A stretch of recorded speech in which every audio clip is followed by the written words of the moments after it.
Hi up guys, in this video I will show you how to add multiple stops to Google Maps.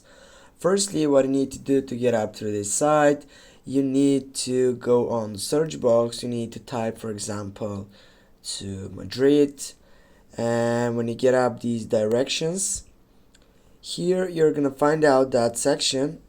First you need to take off on the starting point of this site.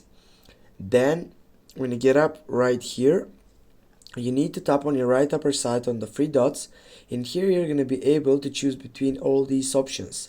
As you can see on the second selection you have add stop. Click on that selection, and with this guys you have added a new stop section. Now for example you can go with this site, and then it will shows up what will bring you to get up to this stop, and also if you have another stop you can add it also. For example, I don't know, this one. And as you can see here it says can't find a way there. This is why you need to choose another side of it if it doesn't size of your sideline, for example this, and now it will shows up what's going to have in their section. Thanks for watching guys, don't forget to hit that like and share the video. See you soon and have a nice day.